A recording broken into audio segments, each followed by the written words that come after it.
Donc l'APEC, c'est l'Association pour l'étude et la conservation des sélaciens. Donc une structure qui est basée à Brest, qui existe depuis 20 ans maintenant, et du coup qui se consacre à l'étude et à la protection des requins et des raies. Alors historiquement, on s'est intéressé d'abord aux requins pèlerins, un des plus gros requins du monde qui fréquentent chaque année les eaux de Bretagne Sud notamment. Et puis au fil du temps, on a élargi nos actions à d'autres espèces et on s'intéresse également aux raies, notamment les raies côtières des eaux françaises. Enfin, depuis plus récemment, on s'intéresse au requin taupe, qui est une espèce qui est connue plutôt pour vivre un peu au large et signalée depuis quelques années de façon assez régulière dans les Côtes d'Armor. Donc le requin taupe peut mesurer pour les plus gros individus jusqu'à 3,20 m. Et un requin avec un corps relativement massif, et c'est une espèce qu'on dit pélagique, donc qui va vivre en pleine eau. C'est un requin qui se nourrit essentiellement de poissons et un petit peu de céphalopodes, donc calmars, encornets. Après, on ne connaît pas énormément de choses sur sa biologie, on connaît assez mal la reproduction de cette espèce, et puis on connaît aussi très mal ses déplacements, ses migrations, puis les zones qui sont importantes au cours de son cycle de vie. C'est une espèce aujourd'hui qui est considérée comme menacée, qui est inscrite sur la liste rouge de l'Union internationale pour la conservation de la nature, qui est inscrite aussi sur plusieurs conventions de protection de la nature et qui fait l'objet d'une interdiction de pêche dans les eaux européennes depuis 2010. Donc ce qui est un petit peu particulier sur ce secteur-là des Côtes d'Armor et plus précisément d'ailleurs des côtes du Trégor, c'est que ces requins sont observés relativement près des côtes.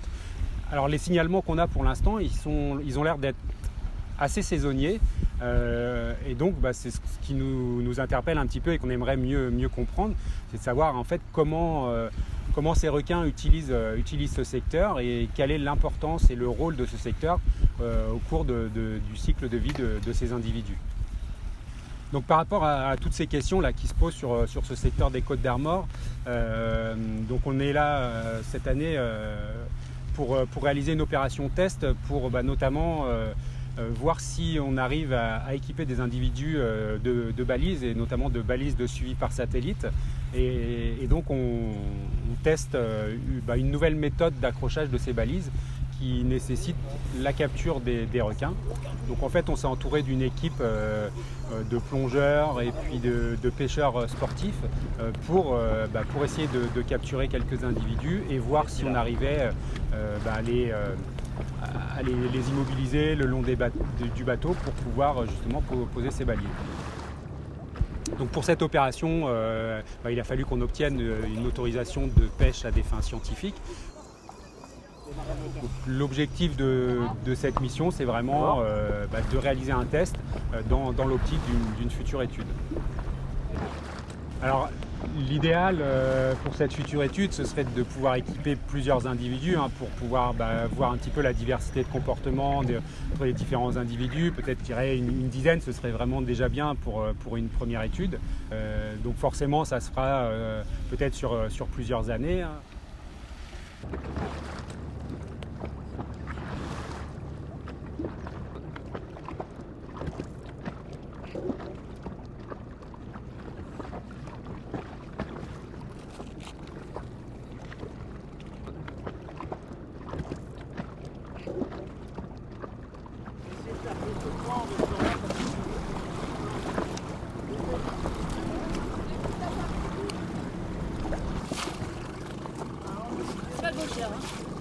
C'est bon ?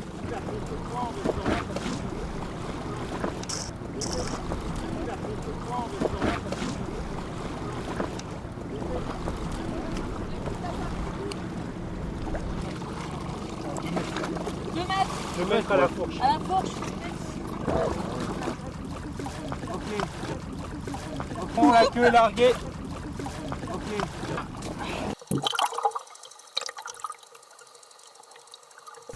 On ne se limiterait pas à la pose de balises de suivi par satellite, mais on aimerait bien aussi mettre en œuvre d'autres méthodes d'études, peut-être du suivi acoustique qui permettrait de faire des suivis beaucoup plus fins pour vraiment comprendre localement comment les requins utilisent la zone.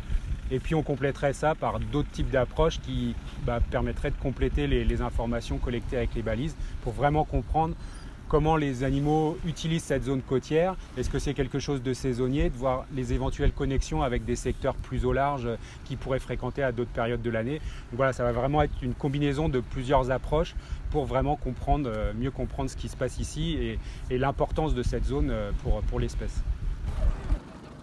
Cette opération est un succès, ça nous a permis de voir que ce qu'on avait imaginé est réalisable, qu'il y a des petits ajustements à faire et donc ça va nous permettre vraiment d'établir un protocole assez précis et on espère que du coup assez rapidement on va trouver les partenaires qui seront prêts à nous suivre dans cette aventure pour pouvoir démarrer une étude dès l'année prochaine.